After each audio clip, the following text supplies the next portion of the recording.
First, let me pull up minutes here.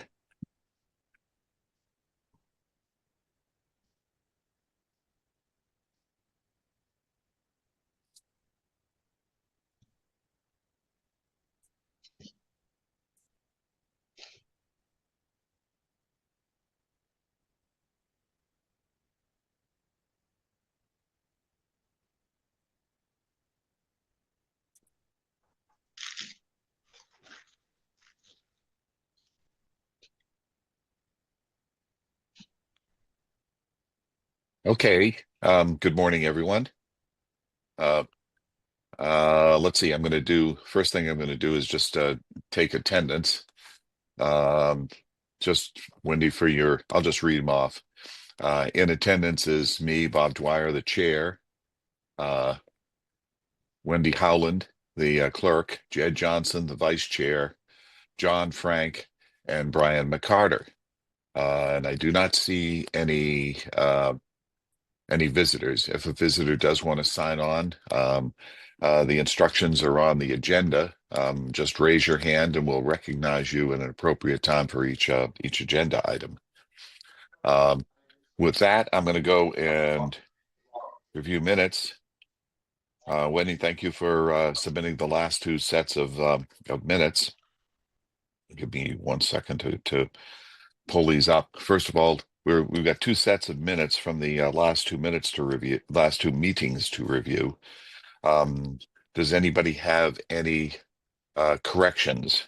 And I seem to have closed my my documents here, so give me a second. I'm not going to pull them up on the screen right now. I do, Bob. I just sent Wendy a whole email. In fact, I got to send her a corrected version. Section 4D, where she refers to my conversations. I'm sorry, which day is this, John? This is the 27th. Okay. I sent you a correction, and I need to send you another one because one of the dates I have is wrong. My conversations with Mr. Mail from the State Department of Telecommunications and Cable and Mr. Porterfield from Comcast, they got all mishmashed. And I understand why. We were in a rush to finish the meeting, and it was hard to follow what I was saying. So I sent you along a one-page summary of what went on that you can feel free to, to condense. Thanks. Okay, but it was a lot of it was not exactly correct, and it refers to future conversations I was going to have with Mr. Porterfield, and that was not discussed either. What was discussed was that I made his contact information available to Michael York, who had an issue, a resident who had an issue, and MJ herself, who also had an issue with billing, because I had gotten permission from Mr. Porterfield. I said, is it okay if I turn your phone number over to specific people who come to us with issues? And he said, yes, no problem. But it goes into my the memo that I sent you goes into detail of what was said, and feel free to condense it. I appreciate that, because I was looking at my notes and I said, this isn't making a lot of sense. No, it didn't. And I understood why, because it was a lot that went on in those conversations. Okay. Anything else? I've got a couple that are just they're relatively small. The references to a Mr. Malla, it's Michael Galla with a G. Right. Okay. He was confusing him with Michael Galla, who was the local rep, and Mr. Michael Mail, Mael, who was the State Department of Telecommunications. Okay. Right. And the other question is when you put down a reference to Mr. Porterfield, just parenthesis Comcast, just so we know who the players are here. Yep. Okay. And one question I have here on this, and John, you can correct me.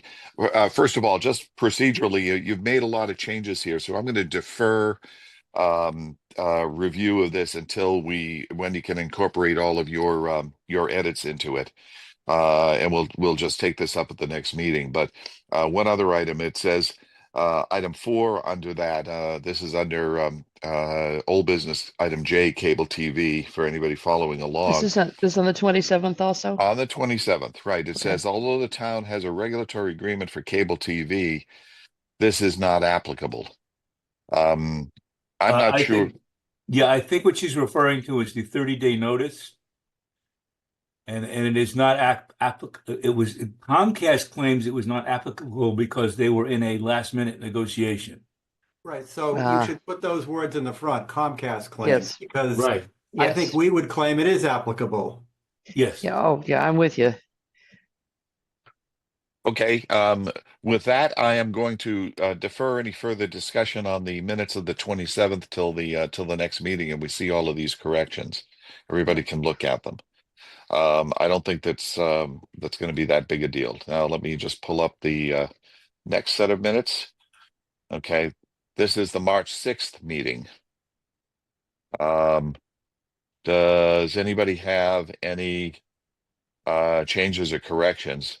I would again defer to John to look carefully at the cable TV section, and if that looks okay, we can proceed from that.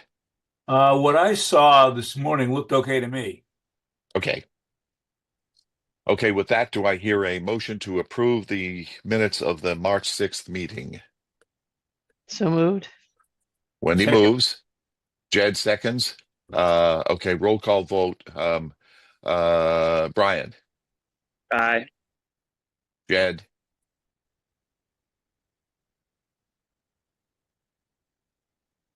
Hello, Jed, I Jed. can't. Hello, Jed. Turn your Yeah, mic on, Jed. You're muted. Yes, sorry. Okay. Sorry. Um, let's see, Wendy. Aye. Let's see, who have I missed? John I and the chair, Bob. Aye. So the minutes for the 6th are approved. Okay, let me call up today's agenda again. Okay. Anne Marie, do we have any correspondence? We do not. We do not. Okay. So we're moving on to item 4, old and ongoing business. Again, to BEAD and GAP funding. All of you saw I took the document that we had reviewed the last time, and I turned it into this new letter from the select board to MBI. And has everybody read it? Does everybody have any comments on it? Note, I broke up specifically the items that were in the original December 2023 letter of support from other items that we wanted clarification on.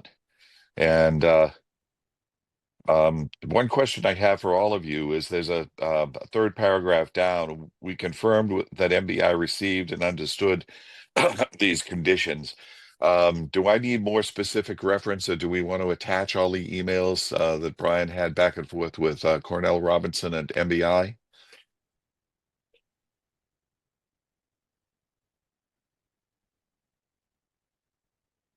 Is somebody talking?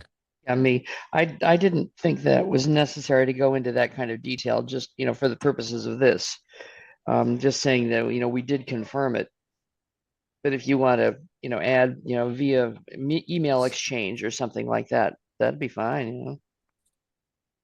I'm sure if they're going to go to their staff first, go to Cornell first and ask exactly For what anyone listening, Cornell is the technical director, so he's one of the few engineers at the state, so he would understand technical conditions.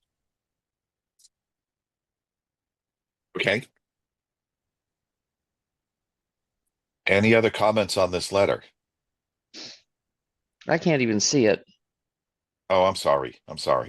You did get it, right? Oh, well, yeah, I edited it, but yes, I did. Yeah, and I did. Okay. Any other comments on it? I assume that what the point of this is, I was a little confused by the fact that they're leaving out all the was what it was 1,700 places that we identified.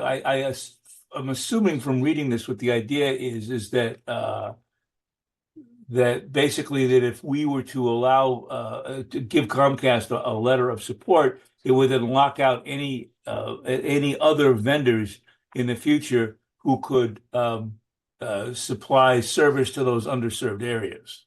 Is that correct? It would lock them out from any financing under a federal program for the foreseeable future, given that every federal financing program for the internet, once a location has received it, is no longer eligible for other programs. Okay, so I understood it correctly, because when I first started reading it, I was a little confused, and then I realized what the purpose was. Okay. I believe that also referred back, I don't have it in front of me, but I believe it also referred back to a previous paragraph. We Maybe not. the clown to support their BEAD application by letter. Mhm. I'm just trying to see where the reference might be.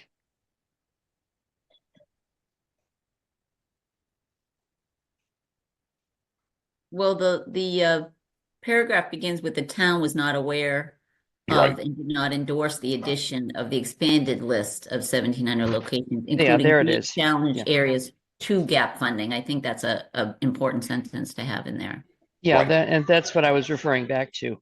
Yeah. Okay. That's an excellent lead into the next paragraph, which basically said that the consequences of that were essentially what was described in the paragraph after that. For anybody watching on TV, this letter will be in the near future. It'll be in the packet for the select board, presumably. So I will entertain a vote to do what the first lines approve what the first line of the letter says, which isn't really the letter. This is the transmittal to the select board. Members of your SciTac voted to recommend that the select board send the following letter to MBI. And with that, I will entertain a motion to do exactly that. So moved. Okay, John moves. Okay, a Second. second from somebody. Me? Okay, roll call vote. We'll start with Wendy, Aye. John, Aye. Brian, Aye. Jed. You're muted, Jed. Aye. Okay, and Bob Dwyer, the chair, aye. Okay, so this motion is to send this letter to the select board with our recommendation is approved unanimously. I will, after this meeting, I will send this to all select board for consideration as soon as possible. One And also send it CC Marlene. Oh, of course, yeah. No, I do that all the time. Okay. Because she does the processing. Her staff do the processing on that. Her very able staff. The one point is if Anne Marie, is there a select board? There is a select board meeting for this coming Tuesday, correct? The 18th, yes. Okay. Um, uh, I will have to participate in this via Zoom, but if someone else could be in the meeting, please do so.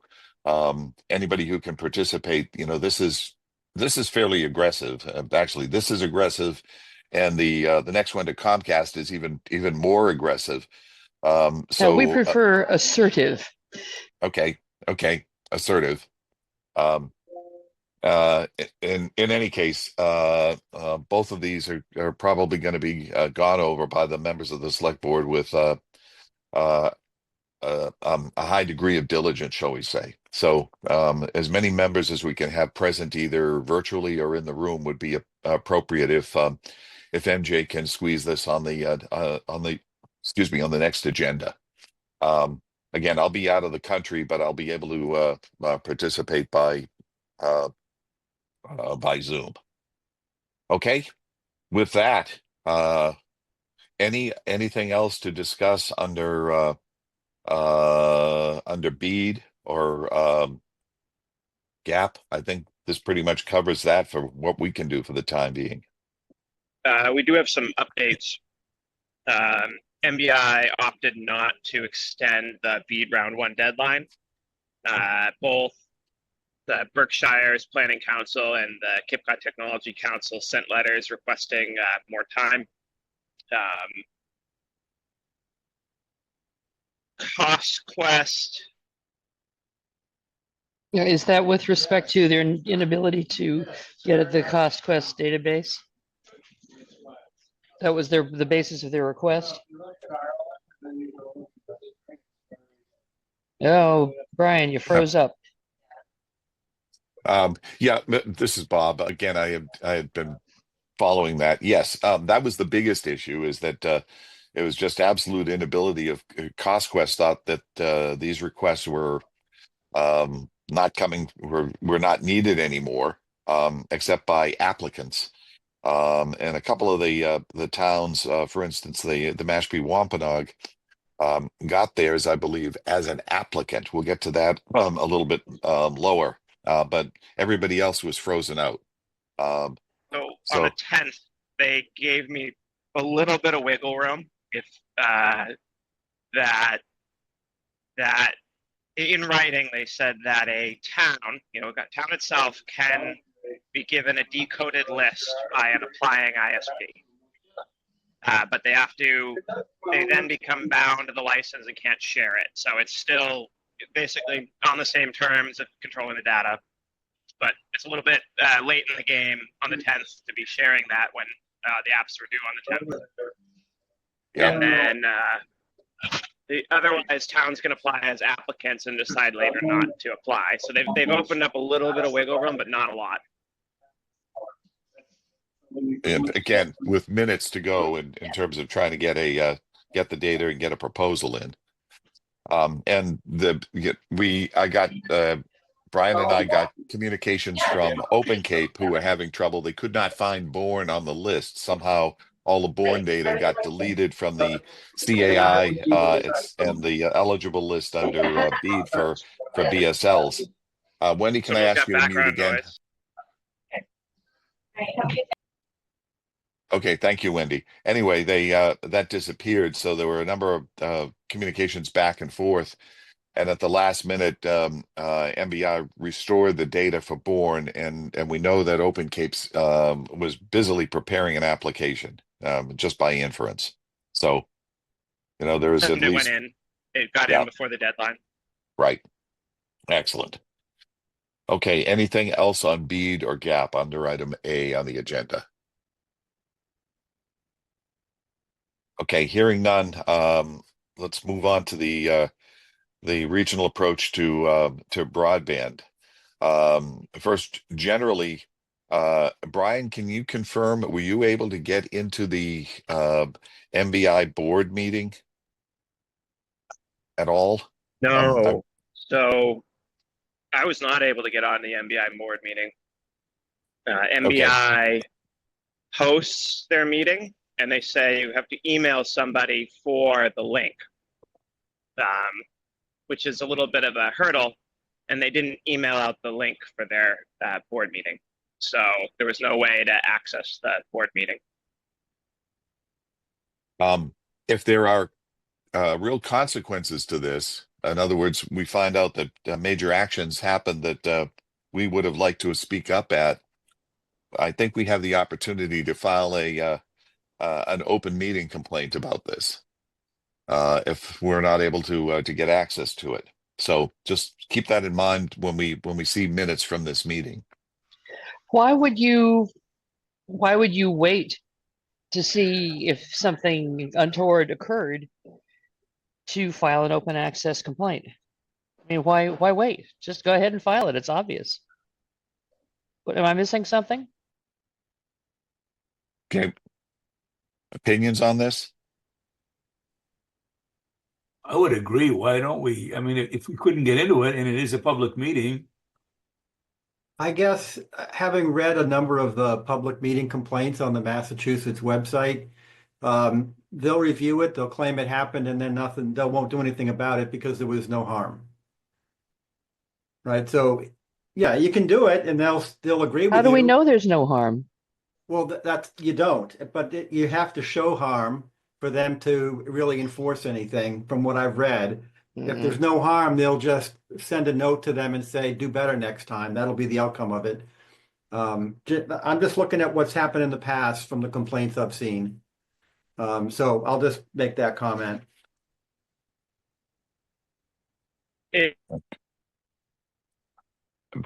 Again, we're about to request a meeting with MBI. We certainly will be able to hopefully see the minutes before that actually happens, and it's something else that we can bring up in that meeting. And again, that's going to be that if we have select board members, et cetera, that will be a posted meeting, and we'll get at least on our uh, public information that we were, for whatever reason, we were locked out of one of their board meetings where decisions were made. Again, at that time, we'll know what those decisions were. So I think we can get on record about that Right. and, What say I've we're seen in the watching. past. Oh, sorry, Bob. Go ahead. I just got to point out that what I've seen in the past is if a decision is made that someone didn't have a chance to comment on or created harm, then the state will go back and make them have the meeting again and deliberate again on that point. But you have to show them that in order, at least what I've seen, you have to show them that that happened in order for them to take that action. Mm-hmm. Okay. Anybody else have opinions on this? It just seems like we have two different opinions. One, we can do it, but it may not do any immediate good. And the others is we should just do it just to do it. I made some Why more are those comments about it. Why are those mutually exclusive? Why not do both? You could. To Jed's point, it's difficult to prove the harm because this is their more senior board meeting and it only meets quarterly. And so what's the limit on minutes for a quarterly board meeting? How long? And you have 30 days to file the meeting violation, which then they have time to respond at their next board meeting. So it could be at least 3 or 4 months before their board even discusses this. And we only have 30 days to file. And so we wouldn't, there's no way to get the minutes and know what happened realistically. The open meeting complaint isn't a very long form, and generally it's not punitive penalties, like you said. It's just, hey, stop doing it this way, do it a little better next time, and post the meeting link so people don't have to email you and pray that you send it. That kind of thing. So that it's not like it's a huge harm to them if we do file it. So, I could go either way. I could be convinced either way to file now or, wait and bring it up. Brian, do we have the agenda for the meeting? What if we file now and we get sort of the slap on the wrist, and then we find out later that something really did happen that we want them to do something about? We have to file again. I mean, Yeah, but at least know. they're on notice that we were paying attention. And Yes, and this is the old FAFO thing. Just a question to Brian, who's done the communication to get access to this. Did you get a copy of their agenda for the meeting? They posted it. It's posted along with the update history since they modified it a few times. They generally post very tight to the deadline, so they have to often add, modified timestamps. So yeah, it's posted online. Unlike other bodies, they don't email it out, so you have to actually go to the website every day to see it post, since there's no alert. Could we task you with getting that agenda? My big concern is that they may have, for instance, finalized all the GAP awards or finalized contracts under the GAP awards there. And, if that materially affects Bourne, well, essentially this is the time to object through the open meeting clause if we were specifically locked out by accident or purpose or whatever. It doesn't matter. I think that would we'll have enough time within 30 days. We'll certainly meet before then and then be able to take a look at that. Are you putting it up right now, Brian? Yes.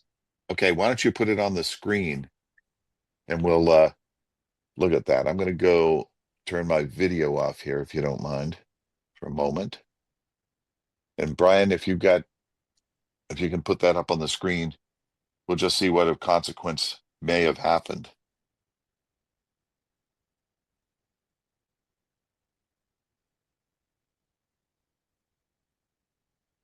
Could you see the PDF Yeah. now? Yes. So their board minutes or their board agendas tend to be very not super specific. So there's just reports of the board chair, report of the chief executive, feedback from, so this wouldn't apply to us. This one also wouldn't apply right here. And that one wouldn't apply since Mass Tech has a few different branches. So either one of these could be contain things that impact us. The one moment, let me just turn this phone off.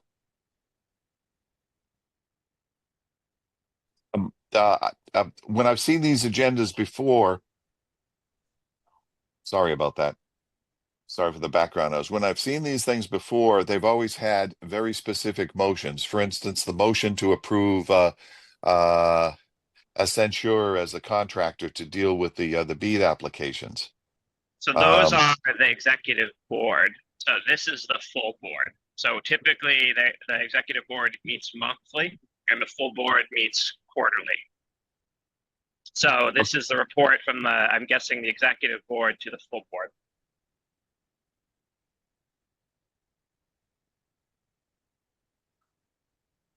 Does expected to be discussed leave it open for other things to be discussed, just in case they happen to come up?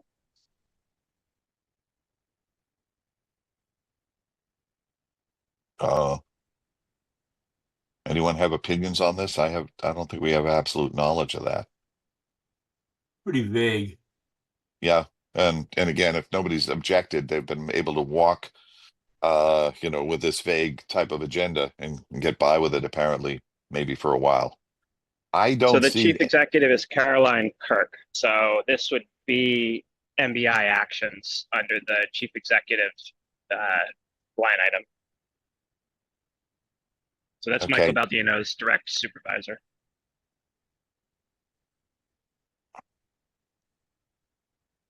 Um, And I guess I'm the assuming that you emailed msuite@masstech.org and got access instructions. I did not receive them, and I emailed to confirm the meeting did take place, which he did say it took place. And he thought he had sent it to me, but he did not. He or she did Well, not. I don't know. I mean, Jed would know. Is that a violation of the open meeting law, and that essentially public notice or public access was denied? It's a violation of the open meeting law. It's a question: do we do something? Is it worth it? In the grand scheme of things, with everything else we're trying to deal with MBI. Again, just looking at the that item, report of the Mass Tech Collaborative Executive Officer. Again, there's no action that would be taken by the bigger board there that would affect Bourne. If it happened, and the Tech Collaborative's own board had the right to approve contracts, etc., that would have happened under those meetings. And the only one I'm aware of for that was the approval of Accenture for as their contractor to do the BEAD work. So I don't see anything of consequence here that we could object to of how Bourne was locked out. We could request the recording and watch it and decide if there's harm. Correct. So one of the other things to note, when you talk about agenda in the open meeting law guidelines, basically under the list of topics, if anything is going to be voted on, it's supposed to be called out explicitly. And I don't see that in this list. I don't Doesn't see mean it it either, wasn't but there, I agree. Yeah, correct. But Yeah. that's the way it's supposed to work. So you could say, if you were to view the recording and see that something did get voted on, then you could highlight that as a reason to complain. But it's not on the So I'll list. I mean, request it. no. Yeah, they're not reporting on any actions that they've taken, uh, by vote or contract. Yeah. They're not committing any funds from the Massachusetts or the federal government, which is what Jed was referring to, I think. Okay, with that, I am going to just propose that Brian, can you request the recording of that Sure. and just listen to it and see if Carolyn Kirk's report had anything that indicated that they perhaps executed grants under GAP or anything else in No, I've their own requested the executive. recording. Okay. I have a question. As the state, looking at the national situation, I was under the impression that a lot of these funds have not yet been released by the federal government. Is that correct or not? The way BEAD is set up is it is repayment upon, I believe, the expenses being done. So I roughly think it works out to the ISP needs to draw funds to pay for the build. Then they submit it to MBI, and MBI sends it to NTIA. And I believe, and don't quote me because I haven't dived deep into it, but it's roughly repayment upon the dollars being necessary. Okay, so it's nothing up front then, because my impression was that some of this stuff might be put in limbo by the current government. So I don't know. The press release from Lutnick, the Secretary of Commerce, who's got the overall helm on this on Internet for All, was that he was going to not slow the program down or cut it, but he was going to pressure the individual states with new streamlined BEAD application, et cetera, requirements to get the money out. I won't say the money out, but to get the work going right away so that he could get the money out and get the connections done. The one thing that was of consequence, and it's not related to the availability of the money, is that it was going to be technology neutral. In other words, satellite connections were going to be as viable, or maybe even cable connections. 75 ohm type cable connections were going to be as viable as fiber. And the technology, there couldn't be a technology preference to fiber here. Right. So And that in the original proposal there was, there was. yes. Yeah, but that that's was okay. dependent on having the same level of service. Yeah, but going again to the Well, back. the minimum bar is pretty low. So Yeah. thankfully, MBI has added the unconditional support letter requirement. That it's a double-edged sword in that, if a town doesn't issue one, no one gets the money. So it gives a little bit of local control, but not a lot.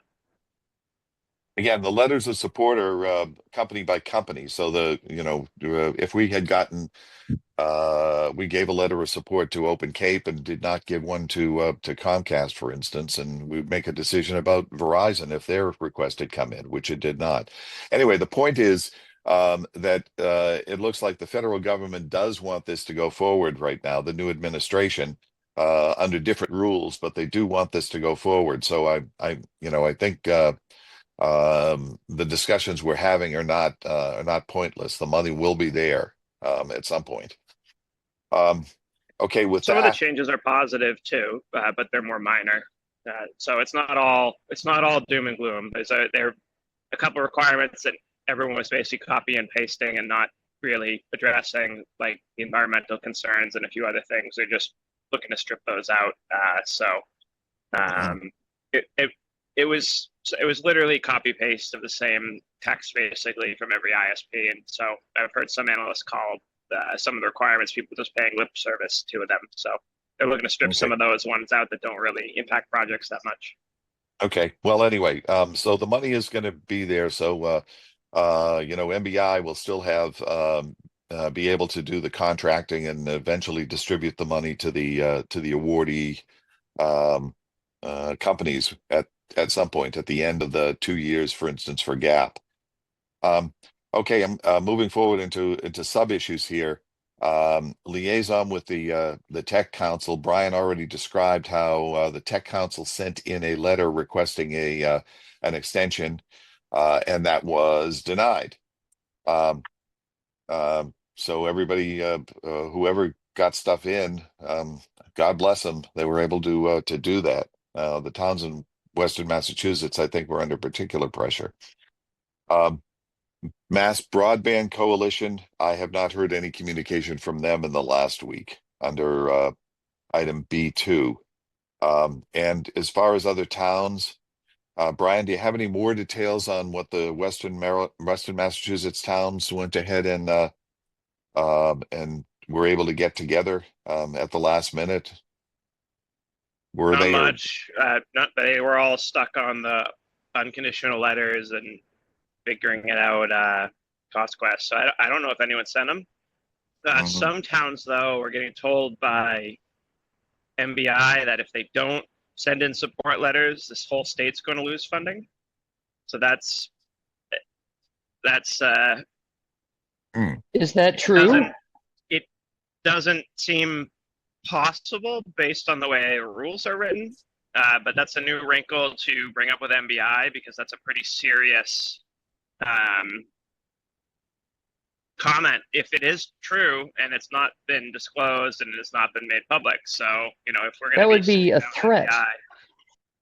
MBI, well, yes. But I think it's probably coming from a place of misunderstanding, most likely, because this stuff is extremely complicated. So that's why I think it's worth clarifying before making too many leaps and assumptions off of that. okay. Well, we'll leave it at that for the time being. Um,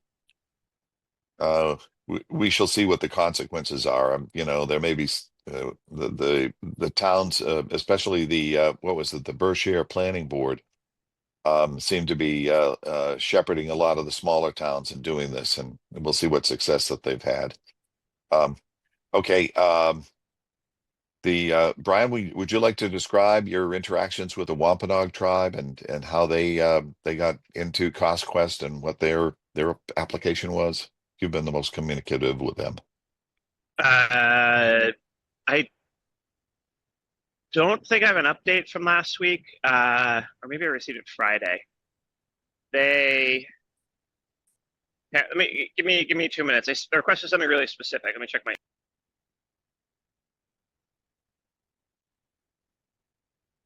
Again, just to refresh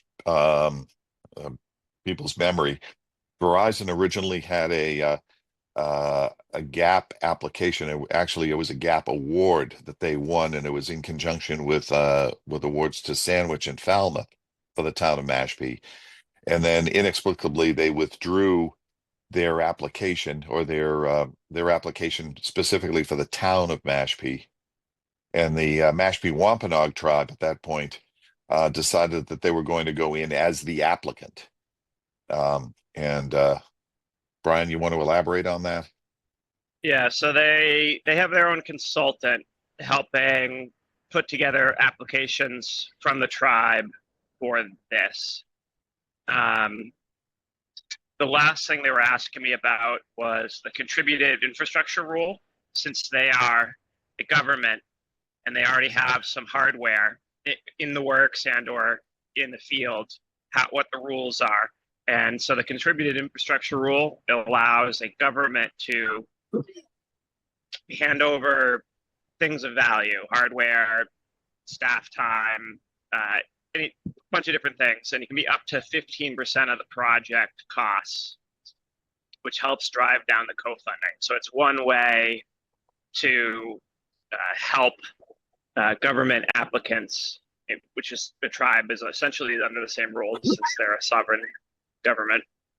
It's helped them drive down how much capital they have to actually come up with. So would they just clarify for me, are they effectively acting like a municipal light plant and have the same rules as an MLP, as a government sponsored entity?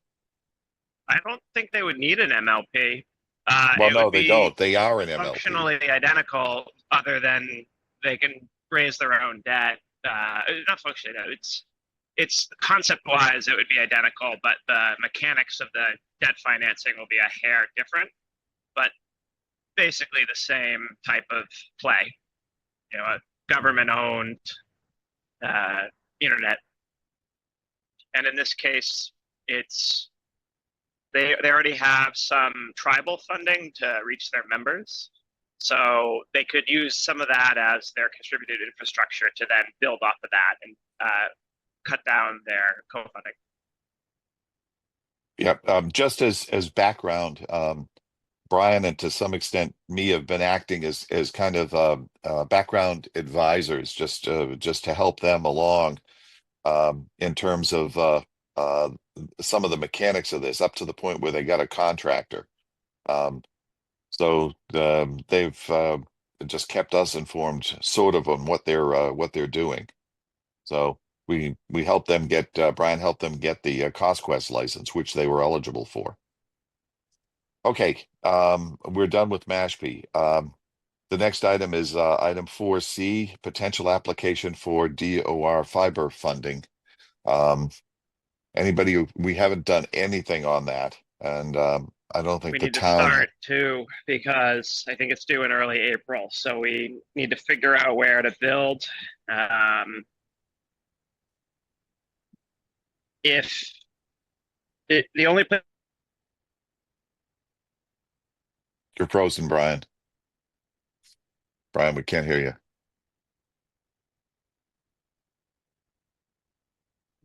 Can anybody else hear Brian? No, I think Okay, things in Thailand have broken down, or wherever he is. There he is. hold on. You hear me now? Yeah. He's back. Yeah, Okay, so the only thing I can think of is we may have to so that grant has to go to town-owned facilities. So the only ones that don't currently have somebody applying to reach them is the Barlow's Landing Beach,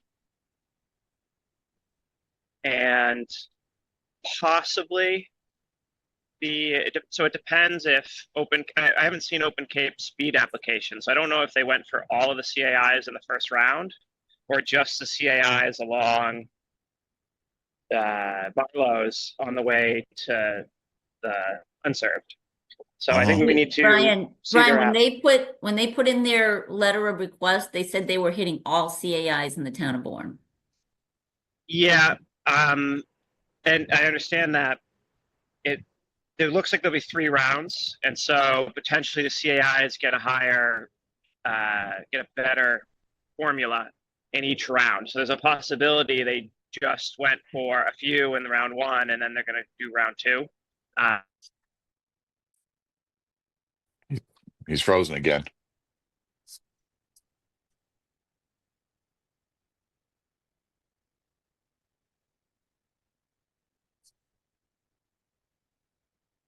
Why is my connection not working? Okay, you're back. You talked about round 1 and round 2. You said it was But we should- possible that they would only go for a few each round. Is that what you're saying?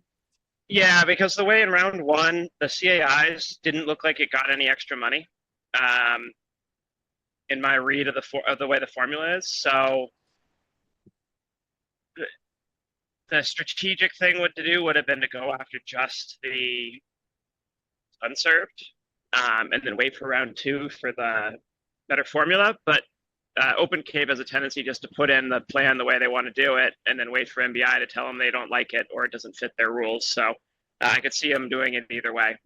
But we probably need to discuss with them, and then we need to discuss where to do the DOR grant and or conjunction with that, so we aren't duplicating fiber to places at the same time. Well, more to the point, depending on exactly what kind of a middle mile trunk that they put to get to the, for instance, to get down to something that can reach Bassett Island, there may be a possibility of middle mile connections that come down to Barlow's Landing or to go up to the Monument Beach Fire Station. Those Mm. are two relatively short runs that could run off of an open Cape line, or we'll see. Who knows if Comcast might even get something in without a letter of support. Again, the rules of the letters of support just confuse me to be honest. But those could be relatively short runs, and that would be essentially town contributed co-funding that in addition to what the company would put in. I have a Yeah, quick and so question. I'm sorry. John, go ahead. Regarding Open Cape, did they say in their proposal that they wanted to serve the CAIs? I didn't recall that. we didn't get a copy of what they submitted. They intended throughout the bid process to get all CAIs one way or another. So the question becomes which ones in what round? Okay. Yeah. In any case, if we can get some clarity from Steve Johnston on that, and we'll put that as an action item just to talk to Steve and identify what they submitted. And again, that would mean again some cooperation from the town, but the town has gotten grants and turned them over to Open Cape before. This would be a perfect opportunity. I think in terms of public safety, what we could propose, just conceptually to the town administration and the select board, is that we identify the technology that, for instance, Wellfleet put at the end of the Open Cape runs that they have down to their beaches, to their unserved beaches, and just duplicate that. I think there was some opportunities for 911 cell service and a limited broadband, especially for town communications. That would be something that we could. Jed had described this before, but this is kind of a standard package that could just be put to terminate any of the runs that went down to Barlow's Right. Landing, or maybe to Monument Beach.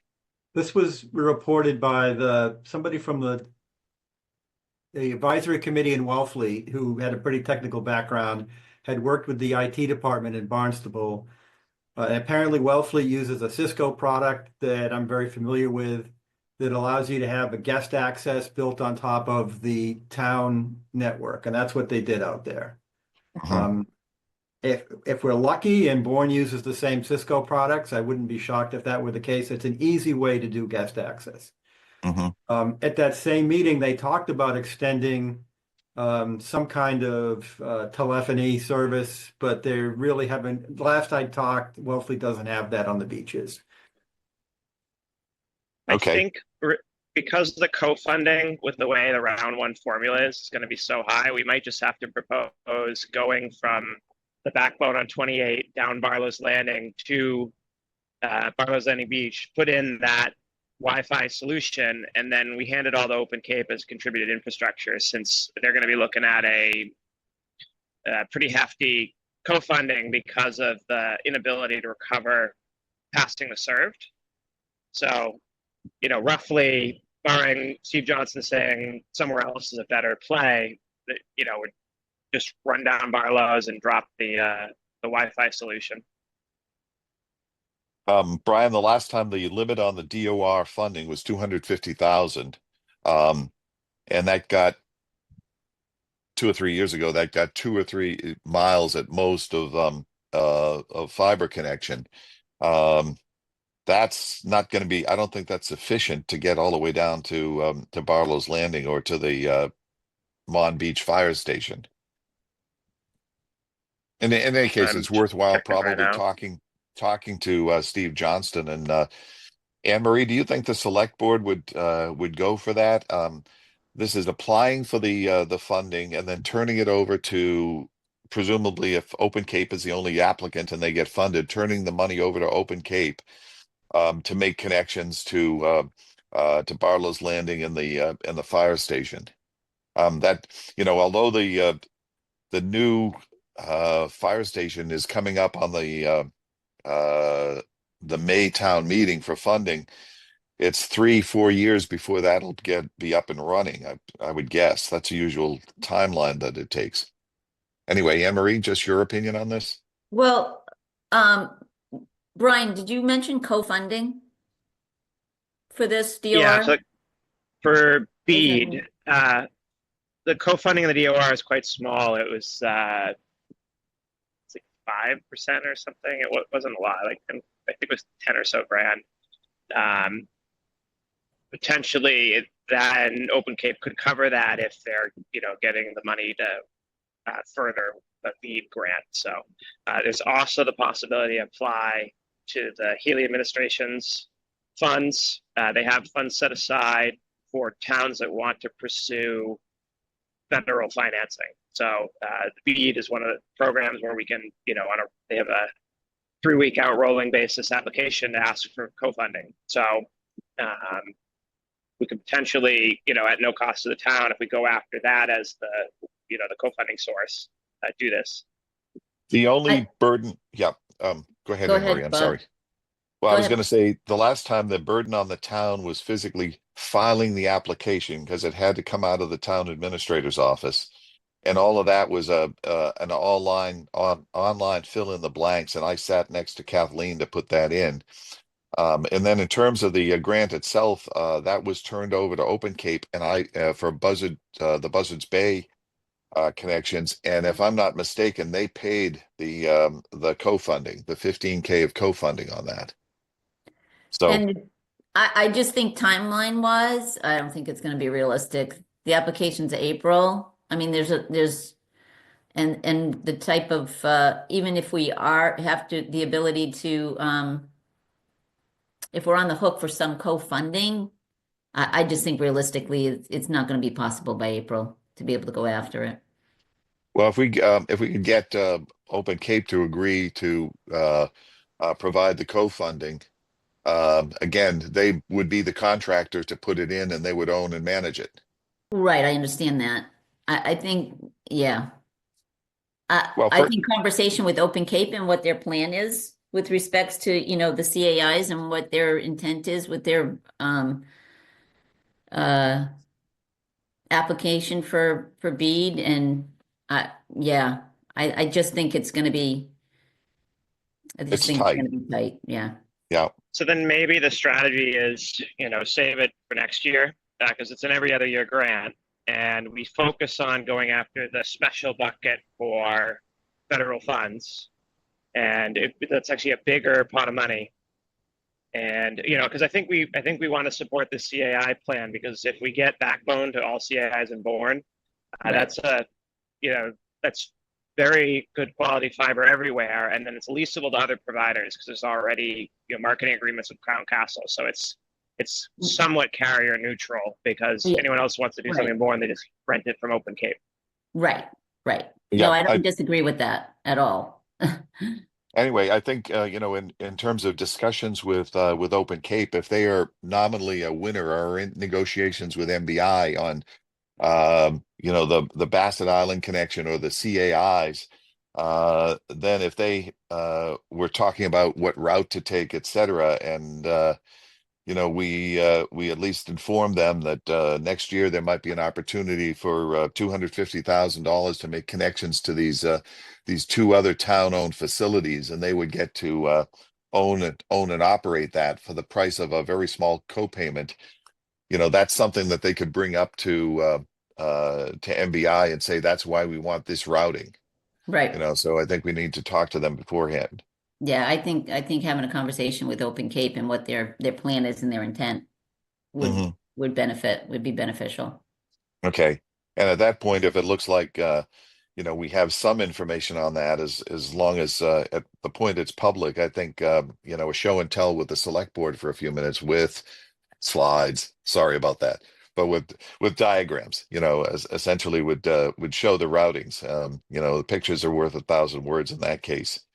And it even if the town didn't immediately have the Cisco application for terminating and connecting the end of Barlow's Landing, even if we got the line down there, that could come up later. Okay, there's enough people down there, users, et cetera. We could shake the tin cup, and I think people would contribute just to buy the hardware to go on the end of that. Okay, I'm going to terminate the discussion on that, and move on to item D on digital equity plan and implementation. No new Just news one. on that, but I believe yesterday was the workshop that Marlene attended, so I'll follow up with her. Okay, very good. And it's one a special in terms of anything involving the word equity at all is under the target from the federal government. So They're actually looking to change, remove the word equity altogether from the program. So okay. Well, just hope it makes it through the AI sieve of Doge before that. Or anyway, um, the fiber service to the Barlow's Landing cell tower. Jed, would you like to just elaborate? You looked at the Cape Cod Commission site on public comments on that? Yeah. Yeah, I sent everybody 3 comments. There's actually a fourth.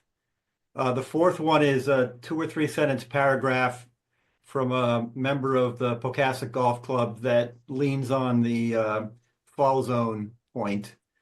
I believe all 4 comments came from members of the Pocasset Golf Club, and they all primarily lean on the fall zone point. I don't know that there's any or I don't know what the regulation is on fall zone. I do know that there's monopoles a lot closer to buildings than the one that's being proposed here. So anyway, I'll just leave it at that. Just again, wearing another hat, me as the a member of the board of the Pocasset Community Building, which is across the street. I walked the site with an abutter when the balloon was up, and in terms of distance, if it's 120 feet, the fall zone would go across the back fence for the baseball field, but not get near the backstop of the field itself. Okay, so and I didn't see where in the other direction. One commenter said it was about 60 feet. It looked like I paced it off and I got about 80 feet, and then beyond that was woods. So it's not, we're not, there isn't a green or anything or any even fairway that's in there. I was in Maybe. Florida after Hurricane Ian. And it's more like the antenna falls off, not the tower coming down. There you go. You got a lot of antennas gone, even in the worst hurricanes. But it's the tower will stay up. Right, but at the end of the day, the commission's going to look to the regulations, Mhm. right? Whatever, if it's within regulation, then I think they have to go forward and approve it. Right. Just anecdotally,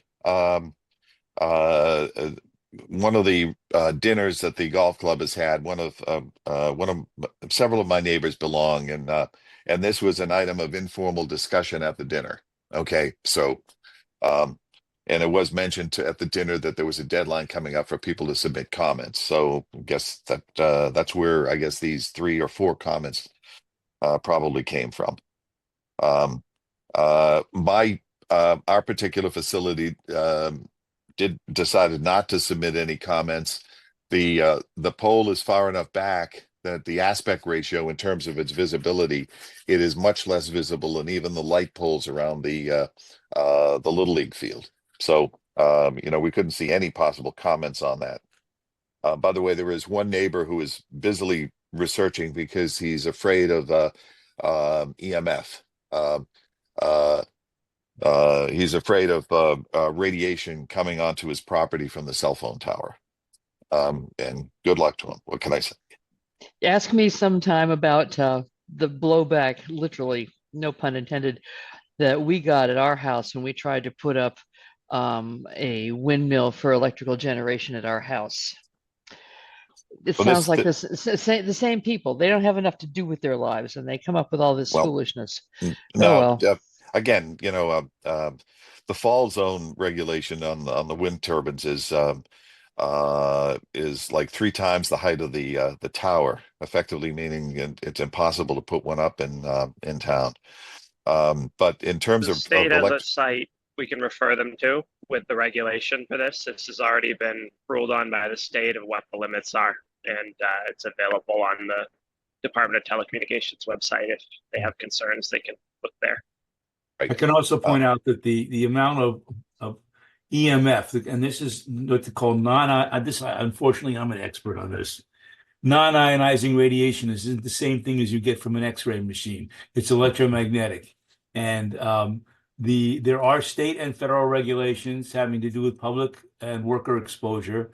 And the energy coming off of this tower is so low that it doesn't come anywhere close to that. And they normally have to, when you file an application for one of these frequencies, you have to ascertain whether or not there is an issue and swear that there isn't.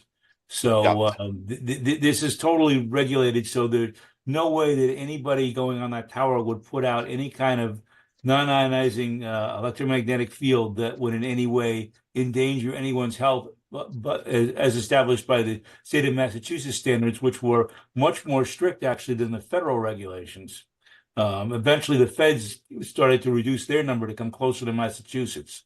So that's an unfounded again, issue. Yeah. if Well, something, you know that, and I know that, but a lot of people they don't know what non-ionizing. All they hear Right. is radiation. That's But right. It's the and same all the people who letters that were, were yes. posted, and all the letters that were posted, nobody made a comment on this front. There Right. was fall zone was number one. There was a little bit on aesthetics. And I did find the regulation here on wireless communications facilities, and there's nothing about fall zone that I can see in here. okay, well, again, the commission, and I guess then it goes back to the our own town planning and engineering after the commission rules on it, if it's a positive ruling there. But just with regard to the questions about non-ionizing radiation or anything, if any comments come to us, my response is going to be that basically is not within the purview of our committee, and refer them to the state regulations. And someone else who's has been dealing with this has been the Technology Council. Because some of the objectors to the underground cables coming from the offshore wind have talked about the effect of underground radiation from cables buried 50 feet down on them. And the Technology Council basically has cited the same things that you just discussed with regard to they also studied the radiation from overhead transmission lines and said that there was not going to be a problem. But anyway, some of these, frankly, my personal opinion is that they were insincere objections to try to just slow whatever process down. But in any case, that's not within the purview of this committee. So I'm going to tell anybody who approaches me about that. With that, I'm going to close that discussion. And Jed, if you happen to watch that and you see that they've made a ruling, I think that's the next time to even have for us to even discuss it. Yeah, I wonder if they'll may have a meeting to close it out. I wouldn't be surprised if that were the case. I think it was 90 days after they opened it up, which was in February? Mm-hmm. Something like that. So yeah, I'll keep an eye on it. You know, if it's on the agenda and it's a Zoom meeting, we can sign in and at least listen in. Mhm. Okay, the next is the Comcast cable TV issue. I think you missed the poll attachment review by state Oh, I'm DPU. sorry. Yes. Right. Okay.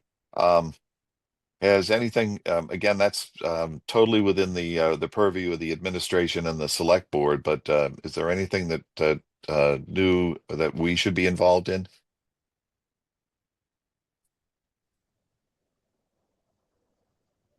I have not heard anything. And go ahead, I Brian. think we wish I there have was another enough one. time.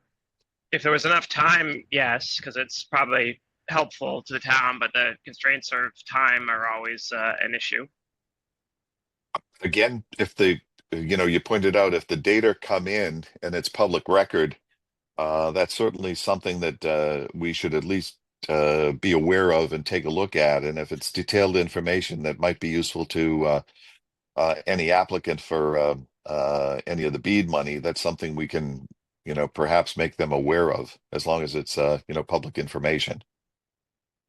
I'm not, I read through some of the stuff and I didn't see anything that said that anything that they would submit, the companies would submit would be privileged and confidential. So, we'll presume that the database will be public.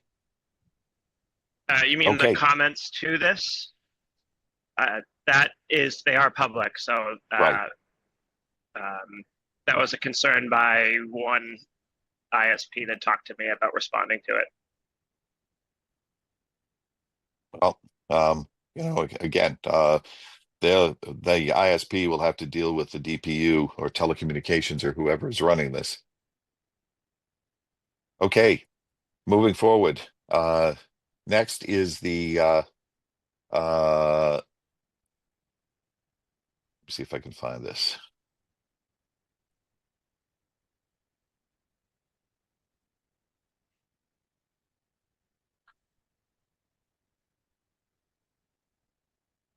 Okay.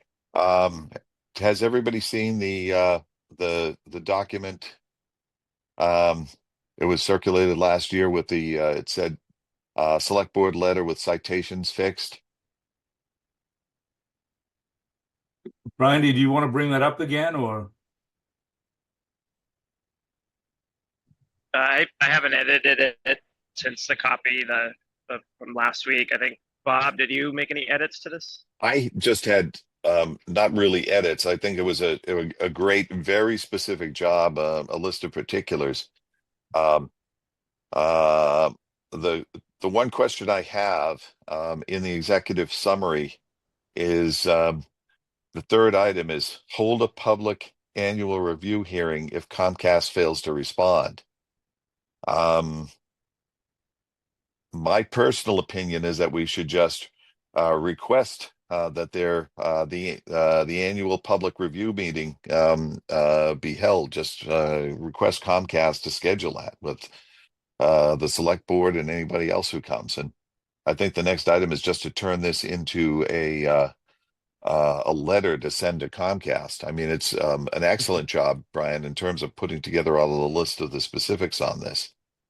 I thought I understood Marianne, MJ, to say that perhaps skipping the annual meeting altogether and going direct to a public meeting would be more effective. Correct me Well, if I'm the wrong annual on that. meeting is public. Correct. It's a The- request. She wants to get it on the agenda to ask them for an annual review at a select board meeting, which would be public. Okay. I had thought that she wanted to talk to them first and ask them to come in. And then if that wasn't the case, then we could invoke the annual meeting. No, I think she wanted to go straight to invoking the annual meeting. Okay, well, But Yeah, we'll discuss we it don't again. we don't need cause either. So the annual meeting, No. we can just say annual meeting. And it's actually it's less aggressive than holding a meeting for cause. Just call the annual meeting. Now the question is, this is our recommendation for what should happen. Do we want to turn this into a letter or send this to the select board and then just draft a 2-sentence letter for the select board to send with this as an attachment saying, we have a long number of issues and we would like to invoke our right to call for a public meeting, an annual meeting to discuss this at one of our select board meetings. Emery, what's your opinion on how? I would send our concerns to the select board and then allow the select board to implement the annual, review with Comcast. I think that's where the conversation needs to be had. So Mhm. I would send to the select board all these concerns so we have the opportunity at the annual review to discuss. point of information, has there ever been an annual review for this I purpose? believe my first year as select board, we had Comcast came and gave us an update, Which was when? which Well, was 2 years so ago, Jen, we had a meeting. going on 3. 20 we had a meeting in 2022 or 23. That was a meeting to on the franchise agreement. So when you do a franchise agreement with the cable, they have to come in, and it's a public meeting. The town people in the town get to make comments. There was a lot of comments that night about Bourne Community TV and how much they wanted plenty of funding there.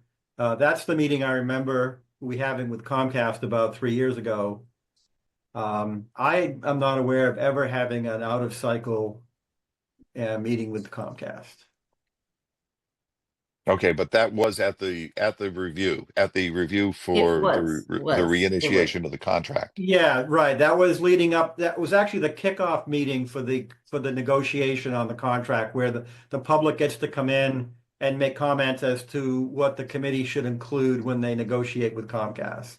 Mhm.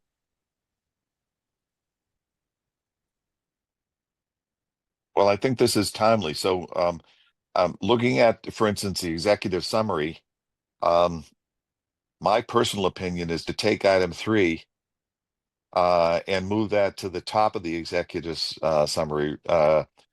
Request that Comcast be present for an annual meeting, for a meeting with the select board. And then the following 2 bullets, and then make that number 1, and the ones above it, make them 2 and 3. Agreed. That makes complete sense, and it goes along with what Anne Marie is saying. Right.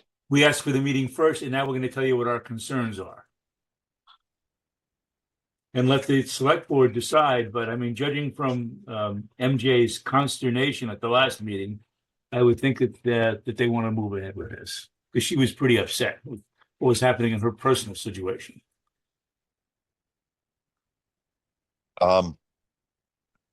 Wendy, you had put a notice about people who have any complaints about Comcast to contact the select board. And presumably Anne Marie said that there was no communications that had come into these select boards. So Not to my knowledge. yeah. And if There they were- did, they Yeah, could there have were. they could have just come into town hall, and usually we'll get public correspondence as an attachment Mhm. to our We- meetings. There have been, a couple of fairly predictable whines on the Facebook list, and I've encouraged people to send it directly to the, all select board members' email address. A lot of the comments have been, well, my T-Mobile is fine, and I'm thinking, thank you, good to know, but not what we're asking. And so, I can keep at it, but generally speaking, the pollsters will tell you that if you get a 5% return on your questionnaire of the potential 100 respondents, you're doing really great. So I think if we get like 3 or 4, we can assume there are at least 100 people or more that are having problems that just can't be bothered, or don't know how to, or don't want to make waves, or whatever the heck reason, are not going to be responding. I mean, we have 3 people on our committee right here who have had significant interruptions and problems with billing and services and all that other stuff. And I know the 3 of us can all write really good letters. So, that's a start. We should be able to At that do at that public meeting, somebody who's been very specific and very vocal, I can guarantee that John York will be there. And talking Okay, about then. his tales of woe and intrigue trying to get through their telephone service line. Okay, so Is it your with sense that, that if 3 or 4 people showed up at this meeting with these sorts of concerns, that would be enough to move the needle for the select board? oh, they know that the 3 or 4 will be there. Okay, if nothing Okay. else, Oh, and, then and of I course, think if there's you- MJ too. Yeah, I think if the select board decides to have an annual review meeting and we publicize it enough, you'll have a lot more than 3 or 4, particularly if you go after this latest increase for National and NBC Sports, the tier changes and the lack of notice and the expense, and then the reported billing errors. I think if you really reach out to people in that way, and say, once it's determined that there's going to be a meeting, reach out to people and say, look, here's your chance. We're going to review, Comcast's service in this area. And if you feel that you're not getting the service that you were paying for or what's been promised, this is your chance to speak up. And I think, judging from what I've seen, you'll have a lot of people complaining. I think you have to be very specific and say, have you had issues with intermittent service or with billing or with this latest issue of tier changes regarding sports coverage? And I think if you hit all those three areas, you'll get a response. Because I've just heard enough from people who are kind of upset. Okay. Well, in any case, I will entertain a motion to send this memo, I guess it is, to the select board with that change where the executive summary item number 1 is to request Comcast to attend a public meeting to discuss a number of the following issues. Well, it's the annual review, the required annual review. Right. Okay. To point out to them, I'll that's word it that way. contractually obligated by their contract. It's not even a request as so much as it's we're asking you to schedule something to fulfill your contractual obligation. Yeah. Okay. And do I hear a motion with that change to go and approve this memo to go to the select board? So moved. Okay. John moves, Wendy seconds. Okay, with that. One question before we vote. Do we need to include all the the particulars of how to notify Comcast, like the address and all that? Or is that just something, we can point to the subsection to the town manager to just send a note saying, hey, annual review's been initiated by act of the select board or something like that? What's the mechanics here? Well, they have the address. This will go to Michael Gala. Okay. They have the address on file. So So if it becomes an agenda item, if we vote it as an agenda item for one of our meetings, then that will trigger the town administrator to make the contact and set the schedule. There's also a section in the contract that calls out how to contact Comcast. There's also, I think, time, we need to give them a certain amount of time in advance. So I didn't see that in there. But anyway, if you look in the back of the contract, there's the way to contact them, and I believe it's Gala, and you copy the home office in Philadelphia. Okay. Okay. Again, I have a motion on the floor, and we will point out that I'll just say in the transmittal email that I send to the select board and to Marlene that the information on contacting Comcast is actually in the back of their contract. Okay. Again, we have a motion that's been made, seconded. Now we go through a vote. Wendy? Oh, Aye. Okay. Jed? Aye. Brian? Aye. John? Aye. And Chair Bob votes aye. So the motion to submit this memo to the select board to request a annual review meeting with Comcast passes unanimously. And I will, in fact, I'll transmit this to the select board. Okay, let me switch pages here. And by the way, just once again, Brian, thank you for reading all the specifics of the contract and then parsing out all our complaints with specific references. Extremely valuable.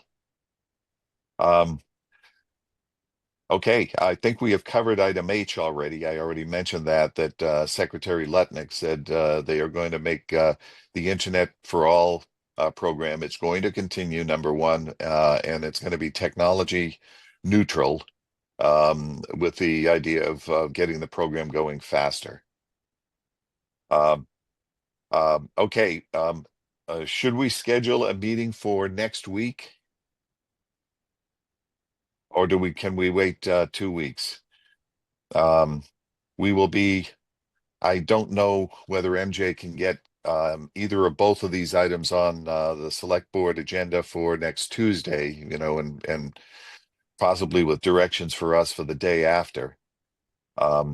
Should we schedule it for 2 weeks, and then if it turns out we are on the select board agenda for this coming Tuesday, I will know that by tomorrow evening, and we can then just change and meet again, change the agenda to meet next Thursday. Otherwise, I think we can wait until the following Thursday. I agree with that. If it comes up with the select board, then we need to meet, but otherwise we don't. Okay, and that's Well, I'm know- wondering if we should do it the other way around, Bob. Post an agenda for next week. And then if we don't meet next week, just repost, cancel the meeting and repost for the following week. okay. Good idea. So schedule it for next week and then postpone it if we need to. Yeah. Okay. Okay. All right. Um, So we'll do this like this. So here's the agenda that I've been.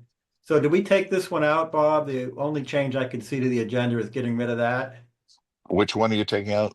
The Internet for All. Yeah. Yeah. Otherwise, I left everything else in.